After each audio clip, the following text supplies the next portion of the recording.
하나님 말씀 찾겠습니다. 사도행전 9장 3절부터 5절까지입니다. 사도행전 9장 3절부터 5절까지 3절 말씀입니다. 우리 같이 한번 한 목소리로 같이 한번 읽습니다. 사울이 길을 가다가 다메섹에 가까이 이르더니 호련히 하늘로부터 빛이 그를 둘러 비추는지라.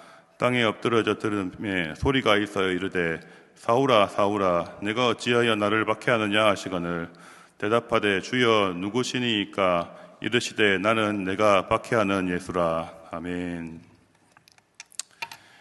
오랜만에 또 이렇게 강단에 여러분과 함께 말씀으로 만나게 된 것 같습니다.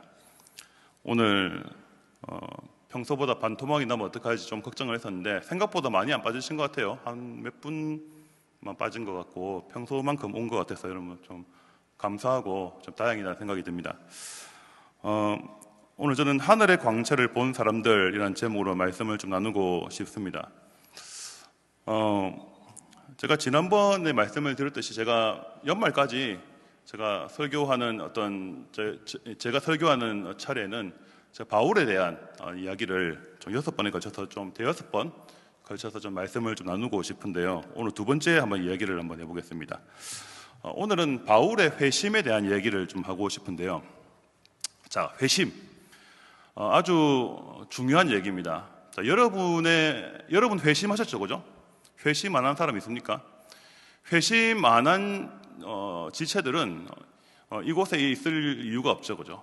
오늘 명절입니다. 정말 제가 이번 양가 어른들이 부산에 계셔가지고 제가 뭐 명절 때 부산을 떠난 적이 없는데 시간이 좀 있어가지고 느낌하게 우리 딸들이 아빠 어디 한번 여행 갔다 오면 안 돼? 이래서 제가 한번 찾아봤거든요. 진짜 숙소가 하나도 없습니다.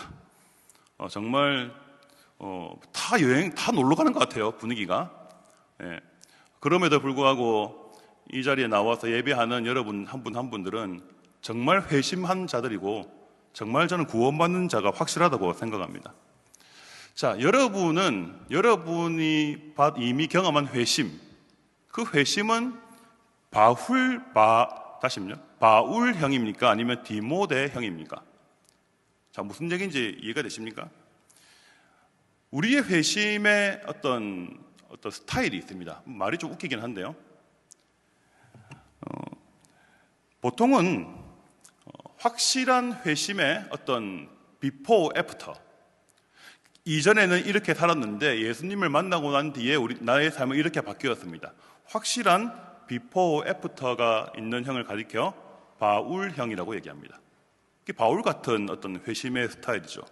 반면에 여러분 잘 아시는 바울의 영적인 아들 디모데는 사실 어머니의 모태에서부터 이제 시작이 되었죠.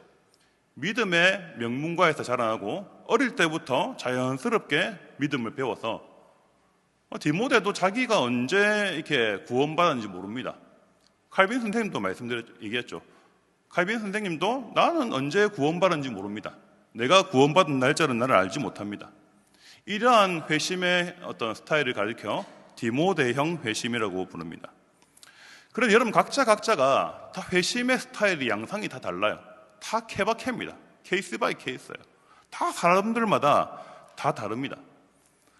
바울처럼 아주 드라마틱하게 회심하는 사람이 있는 반면 어떤 친구들은 믿음의 가정에서 자라나서 먼저 모태신앙으로 이렇게 편안하게 내가 언제 구원받았지?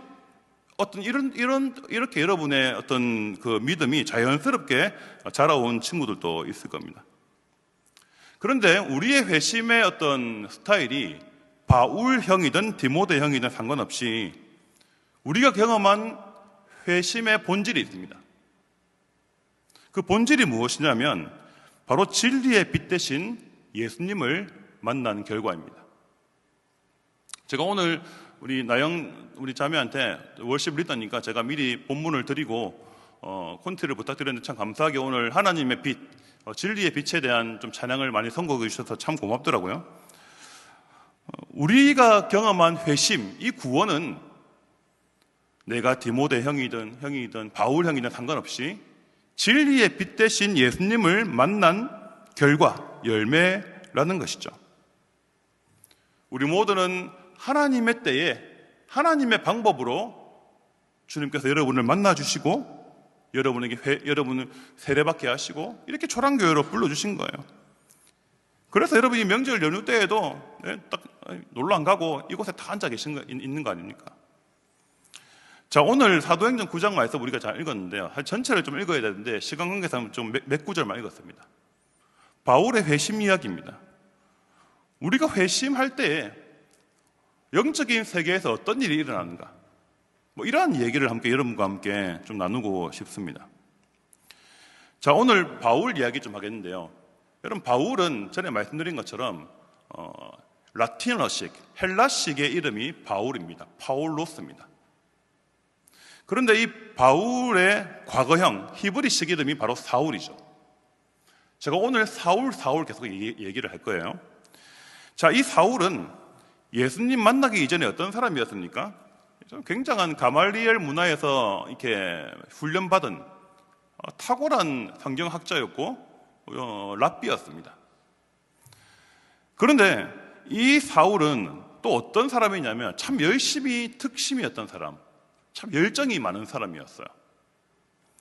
그래서 어떤 사람이든지 이 유대교, 내가 믿는 여호와 하나님, 이 유대교를 변질시키거나 어떻게 회방하는 사람이 있으면 바로 이단으로 정죄하고 이렇게 사냥하는 사람이었습니다. 바로 체포해버렸어요. 자, 오늘 사도행전 9장 1절의 묘사대로 사울이 예수님의 제자들에 대해서 어떤 얘기가 나옵니까? 위협과 살기가 등등했다라고 얘기합니다. 그럼 사울의 입장에서는요, 예수님도 아니었죠. 예수는 어떤 사람이었는가? 율법을 파괴하는 자다. 예수의 추종자들은 뭐 하는 사람이냐? 반유대교, 즉 어떤 집단, 유대교를 이렇게 해체시키고 파괴시키는 아주 무서운 집단이다, 이렇게 생각했다는 거예요. 와, 정말 무서운 생각입니다. 그죠? 그리고 얼마나 이 사람한테 증오심이 가득했는지 위협과 살기가 있었다고 해요. 여러분, 우리 주변에 우리가 살기를 느끼기는 쉽지 않습니다. 그죠? 가끔씩 여러분 밤늦게 남포동이나 서면 돌아다니면은 그런 좀 있잖아요. 좀 이렇게 이렇게 조직 출신들에게 약간 살기가 있잖아요. 그죠? 가까이 가면 확 그냥 죽여버릴 것 같은 그런 느낌. 이 사울은 내 눈에 딱 걸려라는 당신은 바로 죽음이다, 이런 사람이었습니다. 예수를 따르는 사람은 남녀노소에 상관없이 내가 하나님의 심판의 칼날을 휘두르겠다, 이런 사람이었다는 것이죠. 여러분, 사울은 예루살렘에 있는 대제사장에게 가서 예수의 제자를 결박하고 체포할 수 있는 공문을 얻습니다. 우리식으로 말하자면 검사가 이 체포 영장을 발부받은 거예요. 딱 갔습니다. 그 다메섹에 있는 회당으로 막 가게 된 거예요. 예루살렘에서. 다메섹은 어디냐면 지금 시리아의 다마스쿠스라는 지역입니다. 북쪽으로 막 올라갔습니다. 공문을 들고요. 근데 오늘 이제 말씀이 등장하죠. 제가 다시 한번 사도행전 9장 3절부터 5절까지 말씀 제가 한번 봉독해서 올려드리겠습니다. 사울이 길을 가다가 다메섹에 가까이 이르더니 호련히 하늘로부터 빛이 그를 둘러 비추는지라. 땅에 엎드러져 들음에 소리가 있어 이르되 사울아 사울아 내가 어찌하여 나를 박해하느냐 하시거늘 대답하되 주여 누구십니까? 이르시되 나는 내가 박해하는 예수다. 사울이 이제 곧 다마스쿠스에 도착을 하면요, 어떤 피바람이 불지 모르는 일촉즉발의 상황이었다는 것이죠. 얼마나 두려웠겠습니까? 와, 저 사울이 온단다, 큰일 났다, 도망가자. 정말 두려웠을 거예요. 그런데 이 사울 이제 일행입니다. 사울과 사울 일행들이 갔겠죠. 다메섹에 가까이 갔을 때 갑자기 하늘에서 사울 위에 빛이 그를 쫙 둘러 비추기 시작했다는 것이죠. 하늘의 광채에 사울의 눈이 즉시 눈이 멀어버리고 그 자리에 쓰러져 버립니다. 사울의 귀에는 아주 장엄하지만 아주 인자하고 평안한 음성이 들려오기 시작합니다. 사울, 사울, 팀의 디오케니스. 그냥 헬라어 그대로 읽어봤습니다. 사울, 사울, 팀의 디오케이스. 사울아, 사울아, 내가 어찌하여 나를 박해하느냐. 사울은 대답하죠. 누구십니까? 주님 누구십니까? 나는 네가 핍박하는 예수다. 일어나서 성 안에 들어가라. 네가 해야 할 일을 일러줄 사람이 있을 것이다. 이렇게 끝나버립니다. 자, 우리는 이 말씀을 딱 보면요, 이 다메섹 사건 자체만을 봤을 때는 정말 이 사건을 통해서 사울이 회심했을까, 이런 의구심이 들거든요. 저도 그런 생각이 들었어요. 아니, 이 사건만으로 어떻게 사울이 회심을 했지? 그런데 제가 다른 구절을 한번 찾아봤습니다. 다메섹 도상에서 일어났던 이 사건이 진짜 사울이 회심했던 계기였는가? 다른 성경 구절에 있어요. 사도행전 22장하고 26장에 두 번에 걸쳐서 사울은 나중에 바울이 되죠. 바울로 이름 바꾸고 자신의 간증을 하는데요. 사도행전 26장 16절부터 18절까지 말씀인데요. 제가 한번 봉독해 올립니다. 화면에 한번 띄워주세요. 일어나 너의 발로 서라. 내가 내게 나타난 것은, 이제 이 다메섹 사건을 말하죠. 곧 내가 나를 본 일과 장차 내가 내게 나타날 일에 너로 종과 증인을 삼으려 함이니. 좀 이런 얘기가 오고 갔다는 거예요. 이스라엘과 이방인들에게서 내가 너를 구원하여 그들에게 보냄받았습니다. 그 눈을 뜨게 하여 어둠에서 빛으로, 사탄의 권세에서 하나님께로 돌아오게 하고 죄 사함과 나를 믿어 거룩하게 된 무리 가운데 기업을 얻게 하리라 하더이다. 아까 우리 읽었던 사도행전 9장에 나타난 이 다메섹 사건은요, 아주 축약된 얘기였습니다. 아주 그냥 간단하게 그냥 뭐 이런 일이 있었다. 그런데 사울이 눈이 이렇게 멀어서 그 자리에 쓰러져 버리는데, 그때 사실 상당히 많은 이야기들이 오고 갔다는 거죠. 사울아, 너는 장차 이스라엘과 이방인들에게 보냄받아. 이 보냄받았다는 말이 바로 사울이 장차 바울이 되면서 내가 예수님께 직접 보냄받은 사도다, 이 증거가 됩니다. 그리고 네가 저들을 구원하게 될 것이다, 이 계시를 받은 거예요. 아니, 다메섹에 가서 예수님의 제자들을 체포하려고 가는 길에 얼떨결에 아주 우연하게, 물론 하나님의 섭리와 하나님의 때죠, 사도로 부름받게 된 거라는 거예요. 정말 이게 신기한 일이 벌어졌습니다. 자, 우리가 좀 분위기를 좀 환기시켰어요. 여러분에게 한 가지 질문을 한번 드려볼게요. 창세기 얘기 잠깐 하겠는데요. 잠시만. 한 가지 질문 한번 드려봅니다. 자, 하나님은 태양을 먼저 창조하셨을까요? 빛을 먼저 창조하셨을까요? 예? 뭡니까 답은? 태양이라 하면은 무식이 탄로나는 거죠. 빛입니다. 그렇죠? 빛을 먼저 창조했죠. 여러분, 이거 처음 안 친구들 있습니까? 그런데 여러분, 이게 이해가 돼요. 제가 울어서 눈물 닦는 게 아니고 오른쪽에 약간 조금 건조증이 좀 있는 것 같아요. 해를 만들기 전에, 해와 달과 별을 만들기 전에 빛이 먼저 있었다는 거예요. 여러분, 상당히 이게 좀 심오한 얘기긴 하거든요. 자, 창세기 1장 1절부터 3절까지의 말씀을 제가 봉독해 올립니다. 자, 태초에 하나님이 천지를 창조하시니라. 2절, 땅이 혼돈하고 공허하며 흑암이 깊음 위에 있고 하나님의 영은 수면 위에 운행하시니라. 3절, 하나님이 이르시되 빛이 있으라 하시니 빛이 있었고. 아멘. 자, 하나님께서 천지 만물을 창조하셨습니다. 그때에 세상은 어떻게 묘사가 됩니까? 혼돈과 공허와 흑암이 깊음 위에 있었다라고 얘기합니다. 한마디로 무질서한 세계였습니다. 하나님께서 처음 창조하셨을 때는 혼돈과 공허와 흑암이 깊음 위에 있는 무질서한 세계였습니다. 그런데 하나님께서 3절에서 빛이 있으라, Let there be light, Let there be light, 빛이 있으라. 그리고 첫째 날에 빛과 어둠을 창조하셨죠. 그리고 해와 달과 별은 넷째 날에 창조하셨습니다. 그러면 한 가지 우리가 정리할 수 있는 게 있죠. 하나님께서 첫째 날에 창조하신 빛은 여러분이 밖에 나가서 보시는 어떤 물리적 가시광선이 아닙니다. 혼돈과 공허와 흑암이 깊은 이 세상, 무질서한 세상 가운데 질서를 창조한 사건이다 라고 우리는 이렇게 이해를 할 수 있는 거죠. 자, 이제 다시 사울에게 돌아옵니다. 자, 살기 등등한 사울을 한번 상상해 보세요. 베냐민 지파의 유대인입니다. 이 사울에게 하늘에서 갑자기 빛이 확 쏟아집니다.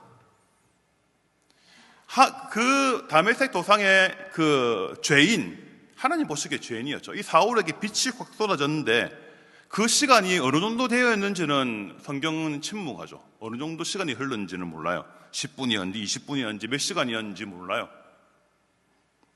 그런데 확실한 것은 뭐냐? 확실한 것은 사울의 인생은 혼돈과 공허와 흑암이 깊음 가운데 있었다는 거예요.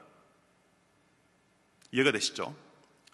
사울의 인생은 자기가 물론 하나님을 사랑하고 율법을 사랑하고 이렇게 유대교에 특심한 사람이었지만 하나님 보시기에 사울은 혼돈과 공허와 흑암이 깊은 가운데 있었다. 그래서 그 사울의 심령 가운데 Let there be light. 사울아, 너의 인생에 나의 빛이 있을지어다.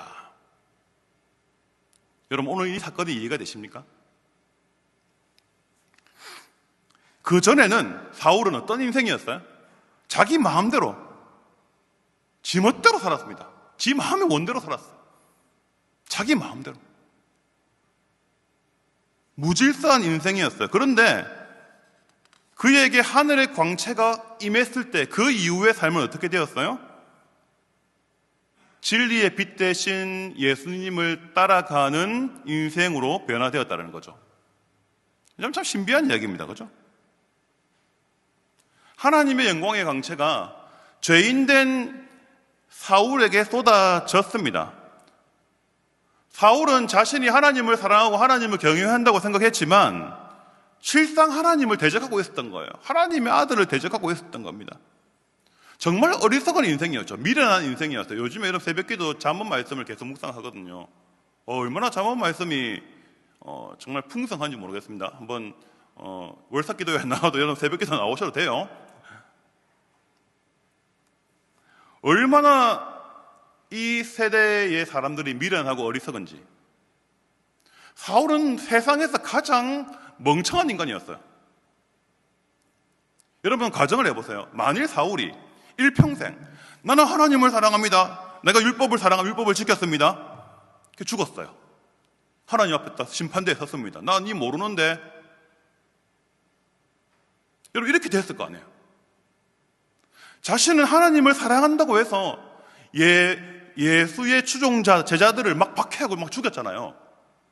그런데 그것은 하나님의 사랑이 아니었고 하나님을 사랑하는 행위가 아니었고 하나님을 대적하는 행위, 어둠 가운데 있었고 무지함과 미련함과 어리석음 가운데 있었다는 거예요. 그의 사울의 인생 가운데 진리의 빛이 쫙 비치니까 그의 인생이 완전히 뒤집어지게 되었다. 여러분 이것이 바로 사울의 회심 이야기입니다. 여러분 이해가 되시죠? 사울아 너의 영혼 가운데 진리의 빛이 있을지어다. 이제 너의 미련함과 너의 멍청함, 죄송합니다. 멍청함이라는 환경이 없습니다. 미련함과 어리석음을 똑똑히 이거 봐라. 네가 얼마나 어리석은 인생이었는지, 네가 얼마나 미련한 인생이었는지 보아라. 성경에는 다 침묵하고 있지만 사울은 여기에서 회심하고 3년 동안 아라비아 광야에 있었다고 합니다. 사실은 실상 이 사울이 실제적인 사도로 사역하기까지는 한 4, 5년의 세월이 흘러야 했습니다. 그 사이에 사울은 자신이 평생 동안 어릴 때부터 가말리엘 문화에서 배웠던 구약의 말씀을 다시 검토하면서 성경에 가고 이게 성경이 가르치고 있는 이 메시아가 바로 부활하신 저 예수님이셨구나라는 사실을 깊이 깨닫게 되었다는 것이죠. 사랑하는 형제 자매 여러분, 여러분은 이 하늘의 광채를 보신 적이 있습니까? 저는 오늘 이 하늘의 광채에 대한 이야기를 두 가지로 정리를 하고 오늘 말씀을 좀 마무리하려고 해요. 자, 이거는 제가 자막을 준비했습니다. 첫 번째 한번 띄워주시겠습니까? 첫 번째 됩니까? 예. 이 첫 번째 이 하늘의 광채는 뭐냐? 죽은 영혼을 다시 살리시는 빛이다. 영광의 빛이다라는 것이죠. 죽은 영혼. 여러분, 이 죽은 영혼이라는 것은 여러 가지 의미를 갖고 있습니다. 그죠? 미련한 영혼, 어둠 가운데 있었던 영혼, 어리석은 영혼, 지혜가 없는 영혼을 가리켜 죽은 영혼이죠. 이 하늘의 광채는 뭐냐? 죽어 있는 영혼을 다시 살리는 영광의 빛이다라는 것이죠. 자, 이것은 여러분 개개인이 이미 다 경험한 얘기예요. 다 경험했습니다. 여러분, 우리가 2000년 전에 십자가에 못 박혀 죽으신 하나님의 아들 예수 그리스도, 그분을 나의 구주, 나의 하나님으로 믿고 영접했습니다. 여러분, 이 자체가 얼마나 큰 기적이고 신비입니까? 2000년 전의 사람이에요. 고대의 인물입니다. 여러분, 지금 2000년 전의 사람은요, 책에서 봐도 진짜 고대 신화에 나올 법한 인물 아닙니까? 여러분, 우리 한반도의 2000년 전의 인물 여러분도 아는 사람 있어요? 그냥 굉장히 옛날 사람, 거의 신화적인 인물이죠. 그런데 우리는 2000년 전 갈보리 언덕 십자가에 매달려 물과 피를 흘려 죽으신 하나님의 아들 예수 그리스도를 나의 구주로 영접했잖아요. 와, 여러분, 이것보다 더 큰 기적과 신비가 어디 있습니까? 우리가 예수님을 믿었다는 것 자체가요, 이 자체가 초자연적 현상이에요. 기적 중에 기적입니다. 여러분, 암덩어리가 떨어져 나가는 게 기적이 다가 아니에요. 그것은 아주 일부분에 불과합니다. 우리가 예수님을 믿었다는 그 자체는요, 시공간을 초월한 엄청난 사건이라는 거예요.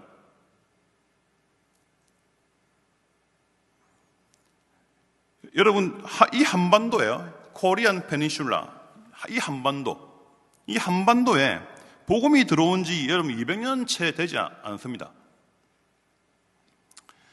여러분이 가장 궁금해하는 질문이 하나 있죠.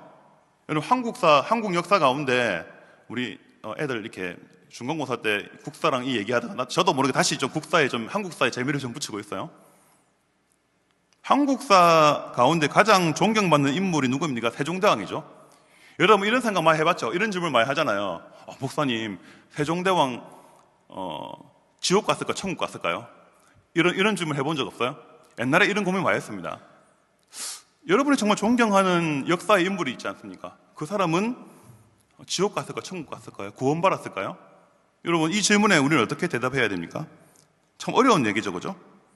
여러분, 우리 한 사람의 구원의 여부를 우리가 함부로 우리의 입으로 이렇게 단정 짓는 것은 참 무례한 이야기입니다, 그죠? 그런데 확실한 팩트가 있죠. 뭡니까? 확실한 팩트가 뭐예요? 세종대왕이 있었던 그 시대에는요, 복음이 전해지지 않았다는 거예요. 이것은 팩트입니다. 복음이 전해지지 않았어요, 한반도에. 그래서 여러분, 그동안 수천 년간 한민족이 존재했지만 복음이 전해지지 않았기 때문에 구원받을 기회를 얻지 못했던 겁니다. 그런데 보세요. 제가 이 말씀을 왜 드리냐면요, 지금 전 세계에 17,000여 개의 종족이 있다고 합니다. 17,000여 개의 종족이 있어요. 지금도 우리 한민족을 포함했어요. 그 중에 복음화율 2% 미만의 종족을 가리켜 미전도 종족이라고 합니다. 17,000여 개 종족 가운데 미전도 종족이 무려 7,400개나 있다고 합니다. 제가 선교단체 홈페이지에 가서 제가 이 자료를 찾아봤어요. 이 미전도 종족은요, 어쩌면 이 7,400개의 종족들 가운데 대부분의 민족들은 한 번도 복음을 듣지 못하고 구원의 기회도 얻지 못한다는 겁니다. 비극적인 이야기죠. 비극적인 이야기. 이제 우리 13명 캄보디아 가는 친구들, 여러분 미전도 종족에 가는 거예요. 정말 여러분 자부심을 갖고 기도하면서 준비하면 좋겠어요. 여러분 놀러 가는 거 아닙니다. 여러분 조금 겁나는 얘기 해줄까요? 여러분 지금 프놈펜이 여행 주의 국가라는 걸 알고 계세요? 그거 모르고 신청했죠? 조심하셔야 됩니다, 여러분. 기도하면서 가야 돼요. 진짜로. 1월 초에는 이거 모르고 갔거든요. 진짜 위험한 나라야, 캄보디아가. 그냥 룰루랄라, 와, 비행기 타니까 재밌겠다. 기내식 먹으면 맛있겠지. 여러분, 그렇게 가는 거 아니에요, 성경은. 미전도 종족에 우리가 복음을 전하러 간다. 이러한 마음으로 떠나야 돼요. 하나님께서 우리 한민족을 얼마나 사랑했는지 한번 보자고요. 우리가 얼마나 하늘의 복을 받은 사람입니까? 지금도 우리나라 복음화율이요, 거의 19%, 20%에 육박합니다. 뭐 많이 이렇게 점점 떨어지고 있긴 해요. 그런데 우리 전국 가운데 제일 복음화율이 낮은 곳이 제주도입니다. 제주도도 우리가 한번 좀 가볼 필요가 있어요. 그 다음에 복음화율이 낮은 데가 우리 부산입니다. 부산이 10% 채 되지 않아요. 9%, 10% 얘기를 하거든요. 이 이야기도 꽤 몇 년 된 통계입니다. 최근 통계는 아직 없습니다. 전국에서 제일 복음화율이 높은 데가 전북입니다. 26%에 달한다고 해요. 전라도 쪽이 상당히 복음화율이 높습니다. 서울도 20%가 넘어요. 그런데 제주도가 9% 미만이고 우리 부산이 9%, 10%에 육박합니다. 어찌되었든 그러면 여러분 한번 생각해 봐요. 여러분 학창 시절에 여러분 전교 10% 안에 들어가 본 적 있어요? 있어요, 없어요? 있으면 여기 부산에 있어요? 없잖아요. 자, 여러분 재수 없다고 생각하지 마시고 잘 한번 들어보라니까요. 적어도 여러분들은 10명 중에 상위 10%입니다. 무슨 얘기냐? 예수님께서 오늘 밤 재림하시면요, 여러분은 부활의 몸을 입고 새하늘 새 땅으로 들어갑니다. 새 예루살렘으로 들어가는 거예요. 그런데 여러분을 제외한 10명 중에 9명은요 영원한 불못에 빠지는 거예요. 여러분 이거 생각해 보신 적 있어요? 오늘 밤에 예수님이 오시면 어떤 일이 일어날까? 저는 맨날 그런 생각 해보거든요. 제가 1교구 어르신들한테 장로님, 권사님, 오늘 밤에 예수님 오면 좋겠습니까? 안 좋겠습니까? 이렇게 물어봤거든요. 근데 대부분 대답을 잘 못 하세요. 예수님 안 오시면 좋겠습니까? 여러분 이 세상에 더 계시고 싶습니까? 여러분 어때요?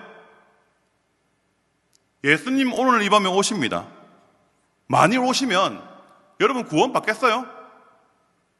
제가 봤을 때는 여러분 대부분은 부활의 몸을 입고 새 예루살렘에 입성합니다. 왜냐? 여러분은 예수님을 믿는 10% 안에 들기 때문에. 그런데 대다수의 90%는 다 불못에 간다니까요. 여러분 이 사실을 한번 기억해 보자니까요. 우리가 이 땅에 살면서 이 하나님의 아들 예수 그리스도, 이분을 믿은 것이 얼마나 큰 은혜고 복인지 우리는 왜 모르냐는 거예요. 복음화율 2% 미만, 지금도 전 세계에 이 복음화율 2% 미만이 종족이 7,400개가 있는데 그게 대다수는 한 번도 복음을 듣지도 못하고 구원의 기회를 얻지 못하고 다 그냥 하나님의 심판의 불못에 떨어지는 거예요. 여러분 얼마나 이 비참한 일이에요. 우리가 뭐라고?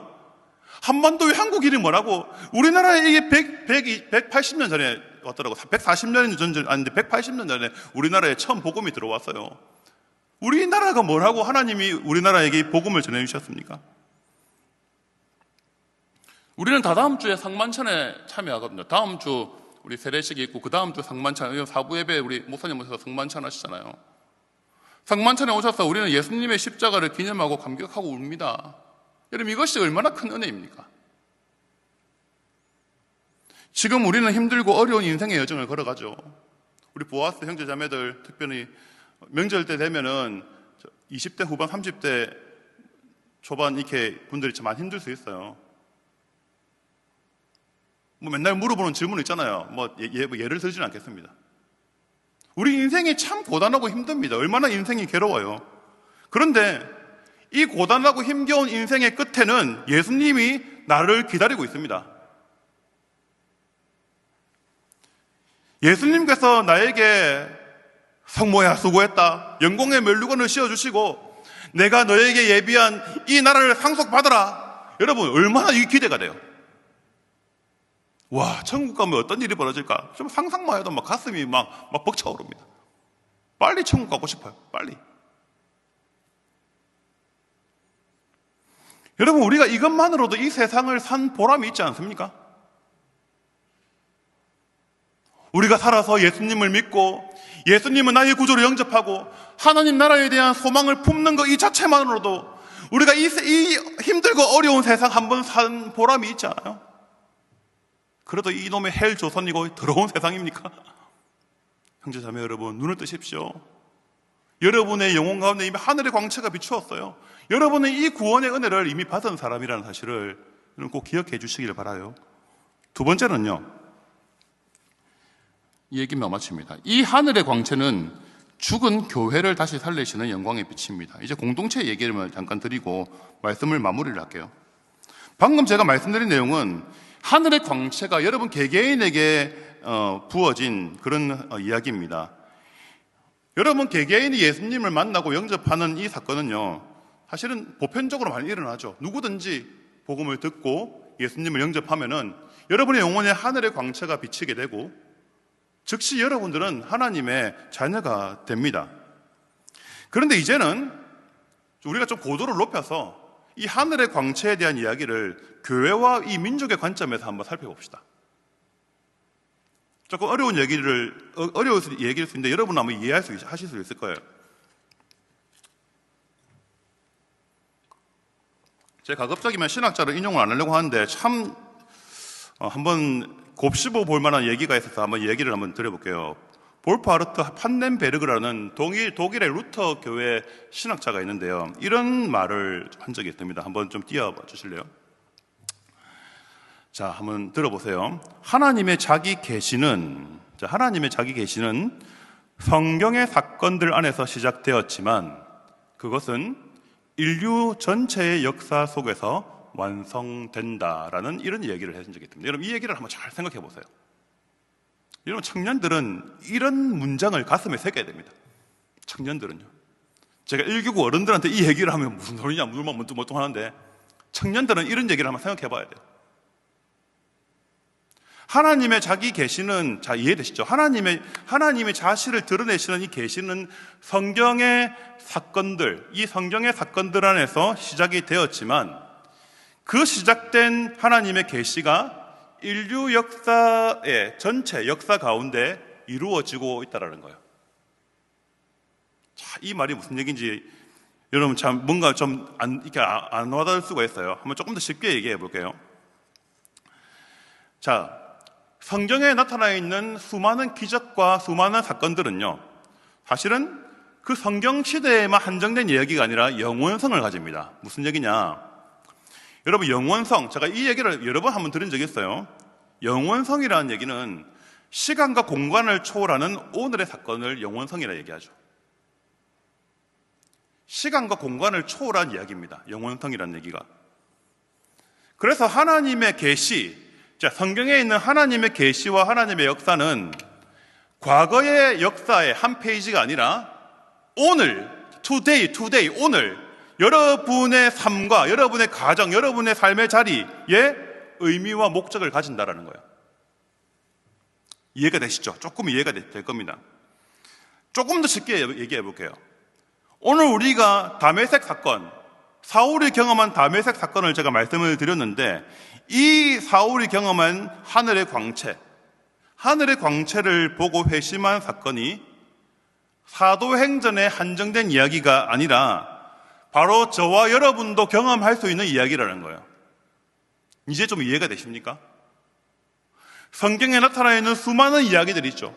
수많은 기적 같은 이야기들이 있죠.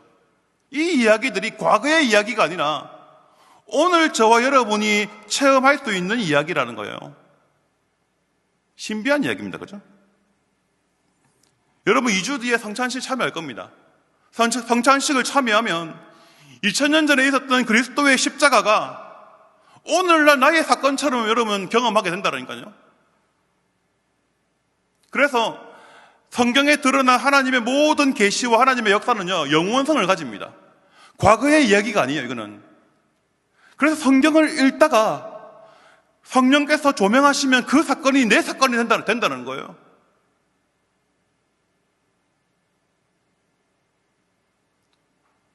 출애굽기를 읽다가 홍해가 막 갈라지는 사건을 여러분 성경을 읽었어요. 하나님 그렇습니다. 하나님이 하시면 하실 수 있습니다. 그럼 여러분 앞에 홍해가 막 갈라지는 기적이 일어난다니까요. 실제로 그런 일들이 일어난다는 의미가 아니라 여러분 앞에 막혀있는 인생의 문들이 확 열려지는 경험을 한다니까요.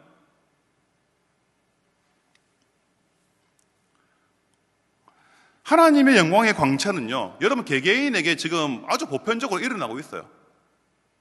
그런데 제가 오늘 하고 싶은 얘기가 뭐냐면요, 이 하늘의 광채가 교회와 역사 가운데 집단적으로 비춰지는 사건이 교회 역사 가운데 일어났다는 거예요. 제가 오늘 이 얘기를 하고 싶은 겁니다. 하늘의 광채, 사울에게, 죄인 사울에게 임했던 그 하늘의 광채, 그 한 사람에게 임했던 이 사건이 교회 전체와 민족과 역사 가운데 집단적으로 비추어지는 시기가 있었다는 거예요. 이것을 가리켜 여러분 우리는 부흥이라고 부르죠. 리바이벌, 부흥이라고 부릅니다. 교회가 지극히 침체되고 교회가 막 죽어가고 있는 그 역사의 상황 가운데 있잖아요. 그럴 때마다 교회의 머리 되신 예수님, 만물을 주관하시는 왕이신 예수님께서 죽어가고 있는 교회를 살리기 위해서 하나님의 섭리적으로 하늘의 광채를 집단적으로 확 부어주시는 때가 있습니다. 그러한 사건이 교회의 역사 가운데 징검다리처럼 이렇게 일어났습니다. 그래서 18세기 말과 19세기 말과 20세기 초에 이러한 사건이 참 빈번하게 일어났다고 해요. 여러분 역사관에 올라가 보면요, 1906년에 하디 선교사에 의해서 원산 대부흥 사건이 일어났거든요. 그리고 여러분 잘 아시는 1907년에 그 원산 대부흥 사건에서 영향을 받아 1907년에 평양 대부흥이 일어났습니다. 그 평양 대부흥의 사건은 사실은 우리 한국의 개신교, 한국 기독교의 역사에서도 어마어마한 사건이었어요. 그런데 그 이후에 교회는 엄청나게 성장을 했지만 다시 교회는 침체하고 있죠. 지금 한국 개신교는 후기 기독교 시대로 지금 넘어가고 있다고 얘기하잖아요.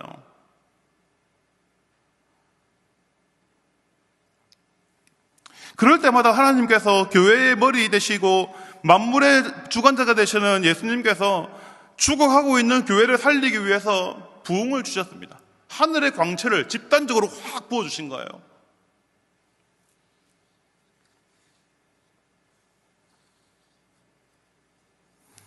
제가 부흥의 어떤 기록들을요, 제가 이렇게 막 시간이 없어가지고 많이 못 봤지만요, 희한하게 이 부흥의 역사는 한 사람의 심령에서 시작이 되는데 대부분 어떤 현상이 일어나냐면요, 하나님의 영광의 광채가 한 사람에게 확 비추어졌어요. 그럴 때 어떤 일이 벌어집니까? 내 안에 추악한 죄를 보게 되잖아요. 그 추악하고 들어온 그 죄를 고백을 하면서 부흥의 어떤 영이 폭발하기 시작합니다. 제가 남아공에 있을 때 앤드류 머리라는 남아프리카의 성자 목사님이 계시거든요. 여러분 잘 들어보시죠. 한국에도 수십 권의 책이 번역되어 있습니다. 앤드류 머리라는 목사님이 계세요. 이분이 제가 남아공에 있을 때 제가 살던 그 케이프타운에서 한 2시간 거리에 보면 우스터라는 좀 내륙에 아주 아름다운 마을이 있는데 거기서 20년 동안 목회를 하시면서 그때도 19세기 후반입니다. 1860년, 70년도예요. 그때 엄청난 부흥이 일어났다고 해요. 흑인 노예가 자신의 죄를 고백하기 시작하고 그 죄의 고백이 막 그게 성도들한테 막 퍼져가기 시작하며 그 우스터에 있는 그 교회가 완전히 성령으로 폭발하는 그런 일이 일어났어요. 근데 희한하게도 그러한 일들을 통해서 교회를 일깨우시고 교회를 새롭게 하셨다는 거예요. 친구 여러분, 어떻습니까? 제가 지금 어떤 무용담 얘기를 하는 것이 아니에요. 제가 이 말씀을 드리는 이유는 우리에게도 이 부흥이 필요하다는 거예요. 이 부흥이.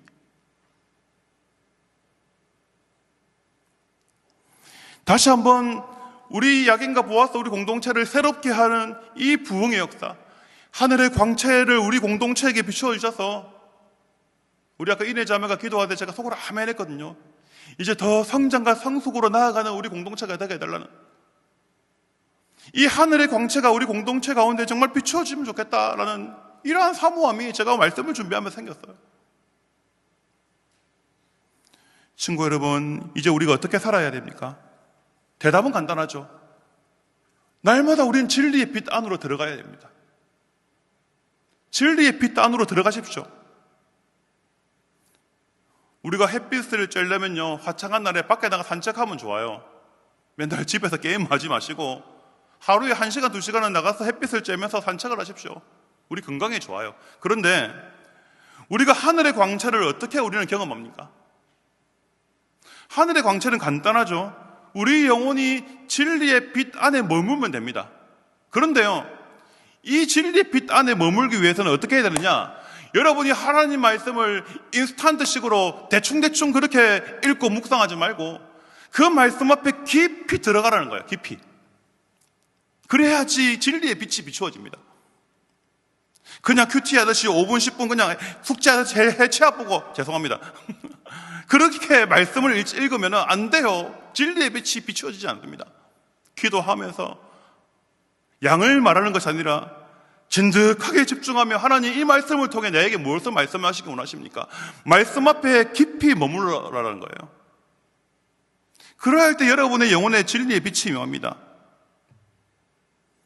그리고 여러분, 오늘 예배, 여러분이 지금 드리고 있는 그 자세대로 예배에 생명을 거십시오. 예배를 통해서 여러분들은 지금 진리의 빛 안으로 들어갑니다. 설교자가 말씀을 선포하는 이 시간, 설교자가 말씀 준비하면서 진리의 빛을 경험하잖아요. 그 설교자가 말씀을 외치는 그 시간이 지금 여러분 영혼 한 사람 한 사람에게 그 빛이 비추어지고 있다는 거예요. 친구 여러분, 이 예배 가운데 사모함으로 나아오십시오. 명절 앞두고 너무 열을 올려서 죄송합니다. 친구 여러분, 오늘 제가 여러분에게 명절 앞두고 그냥 간단하게 심플하게 할 수 있지만은, 오늘 제가 이 명절 연휴 앞두고 이곳에 나온 여러분이 너무 귀해서 제가 이 말씀을 준비하다가 이 말씀은 더 많은 지체들에게 전하면 좋겠다 이런 생각이 들었는데, 아니다. 오늘 온 지체들한테 더 보석 같은 말씀을 전해줘야 되겠다, 이런 생각에 제가 오늘 말씀을 준비했어요. 친구 여러분, 명절이고 마음이 들뜨고 정신없겠지만 다시 한번 오늘 말씀을 기억하시고요, 오늘 진리의 빛 되신 예수님이 여러분 각 사람을 비추어 주길 바라고, 여러분을 통해서 여러분 가정 위에 진리의 빛이 비추어지길 바라고, 궁극적으로 우리 야긴과 보아스 가운데 진리의 빛이 비추어지사 저 캄보디아 그 땅 가운데도 진리의 빛이 비추어지고, 내년에 우리 어디 갈지 모르겠지만 어느 섬나라에 좀 비추어지면 좋겠고, 제주도에도 비추어지면 좋겠고, 이런 하나님의 역사가 저와 여러분 가운데 충만하게 되시기를 예수님의 이름으로 축복합니다.